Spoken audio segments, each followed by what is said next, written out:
জননীং শারদাং দেবীং রামকৃষ্ণং জগদ্গুরুং পাদপদ্মে তয়োশ্রিতা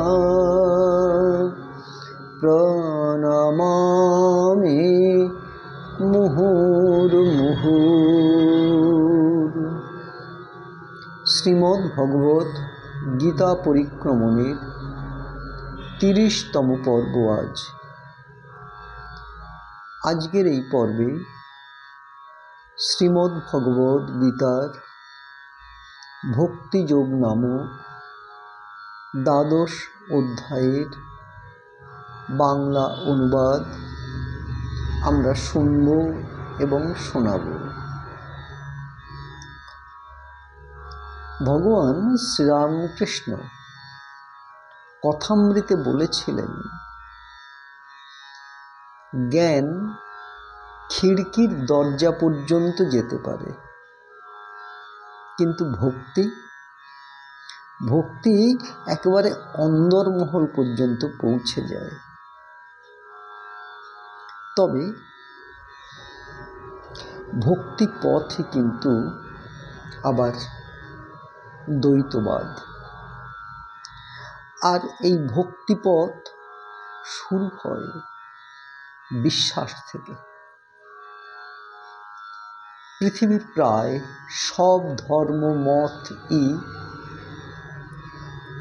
এই ভক্তিপথ তথা বিশ্বাসের উপর দাঁড়িয়ে রয়েছে। তবে এই ভক্তিপথের সমস্যাটা হলো, কেউ যদি আমাদের বিশ্বাসকে মানতে না চায়, আমাদের বিশ্বাসকে চ্যালেঞ্জ করে, তবে একজন ঈশ্বর বিশ্বাসীর জন্য ঈশ্বরের অস্তিত্ব প্রমাণ করা কিন্তু বেশ কষ্টসাধ্য হয় এবং প্রায় অসম্ভব হয়ে পড়ে।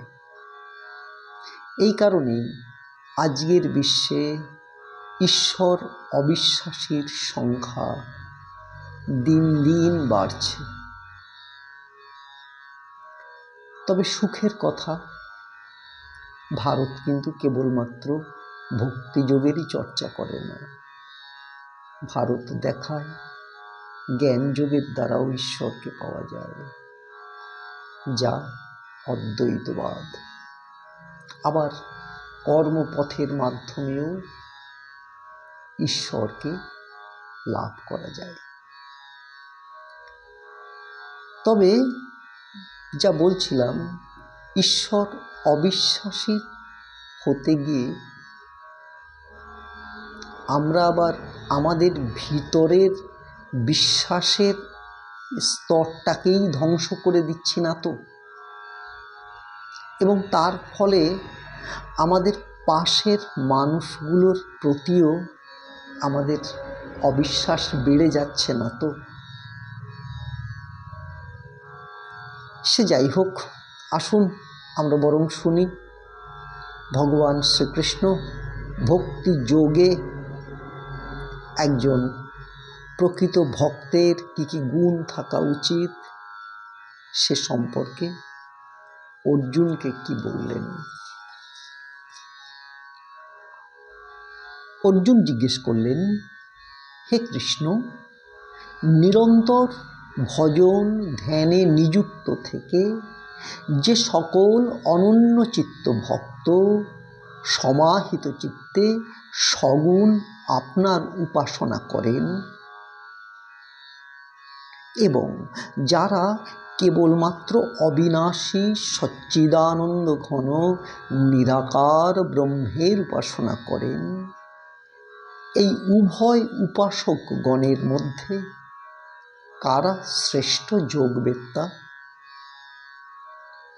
ভগবান শ্রীকৃষ্ণ বললেন, আমাতে মনোনিবেশপূর্বক নিত্য নিরন্তর ভজন ধ্যানে নিযুক্ত থেকে যে ভক্তগণ অতি শ্রদ্ধা সহকারে সগুণ পরমেশ্বর রূপী আমার উপাসনা করেন, তারাই আমার মতে শ্রেষ্ঠ যোগী।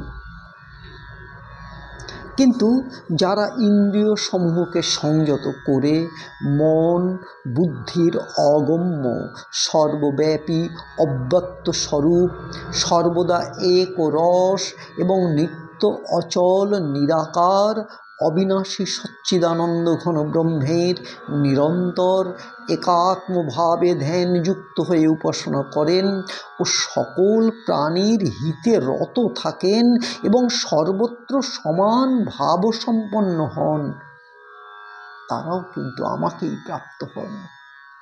সেই সচ্চিদানন্দ ঘন নিরাকার ব্রহ্মে নিবিষ্ট চিত্ত ব্যক্তিদের সাধনায় অধিক ক্লেশ হয়, কারণ দেহাভিমানীদের পক্ষে অব্যক্ত বিষয়ক গতিপ্রাপ্ত হওয়া অতিশয় কষ্টকর।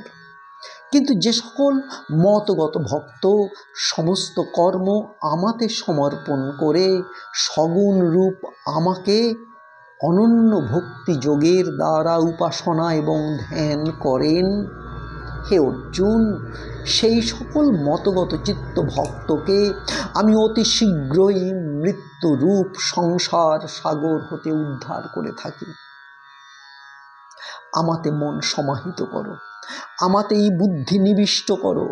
এই রূপ করলে তুমি অতঃপর নিশ্চয়ই মত স্বরূপে স্থিতি লাভ করবে, এতে কোনো সন্দেহ নেই। যদি তুমি মনকে আমাতে স্থিরভাবে সমাহিত করতে না পারো, তাহলে হে অর্জুন অভ্যাস যোগের দ্বারা তুমি আমাকে লাভ করার চেষ্টা করো। আর যদি তুমি এই প্রকার অভ্যাসেও অসমর্থ হও, তবে শুধুমাত্র আমার জন্য কর্ম করো, কারণ আমার জন্য কর্ম করতে করতেই তুমি আমাকে প্রাপ্ত হবে, অর্থাৎ সিদ্ধি লাভ করবে। আর যদি তুমি এও করতে অসমর্থ হও, তবে মন বুদ্ধি সংযমপূর্বক আমাকে সর্বকর্ম সমর্পণ রূপ যোগ আশ্রয় করে সমস্ত কর্মের ফল আমাকেই অর্পণ করে দাও।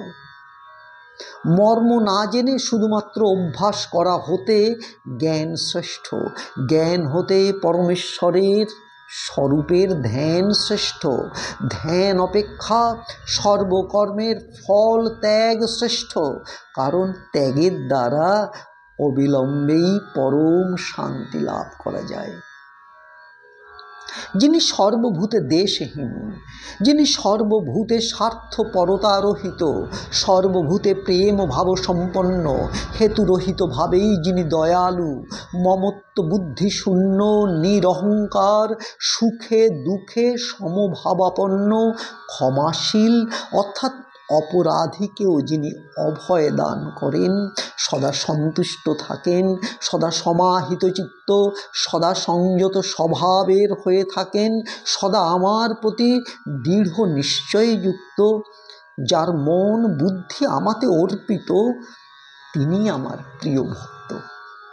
যিনি কাউকে উদ্বিগ্ন করেন না, কারোর দ্বারা উদ্বিগ্ন হনও না, এবং যিনি হর্ষ অমহর্ষ ভয় উদ্বেগ হতে মুক্ত, তিনি আমার প্রিয় ভক্ত। যিনি নিস্পৃহ, বাহ্য অভ্যন্তর সূচি, দক্ষ পক্ষপাত শূন্য, ভয় হতে মুক্ত এবং সকাম কর্মের অনুষ্ঠানে যিনি বিরত, তিনি আমার প্রিয় ভক্ত। যিনি ইষ্ট প্রাপ্তিতে হৃষ্ট হন না, অনিষ্ট প্রাপ্তিতে যিনি দেশ করেন না, যিনি প্রিয় বিয়োগে শোক করেন না, অপ্রাপ্ত হৃষ্ট বস্তু আকাঙ্ক্ষা করেন না, এবং শুভ এবং অশুভ সমস্ত কর্ম যিনি পরিত্যাগ করেছেন, তিনি আমার প্রিয় ভক্ত।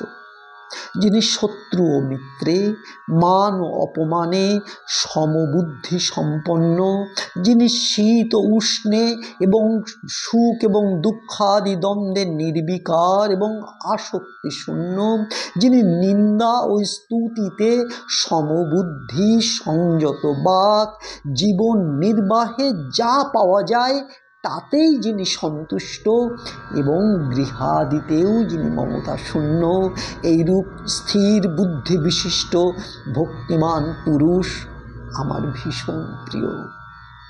কিন্তু যে সকল শ্রদ্ধাবান ব্যক্তি মতপরায়ণ হয়ে উক্ত প্রকার অমৃততুল্য ধর্ম ভক্তিপূর্বক অনুষ্ঠান করেন, সেই সকল ভক্ত আমার অত্যন্ত প্রিয়। এই ছিল আমাদের ভক্তিযোগ নামক দ্বাদশ অধ্যায়। ওম শান্তি শান্তি শান্তি। হরি ওম তৎসৎ। শ্রীরামকৃষ্ণার্পণমস্তু। নমস্কার।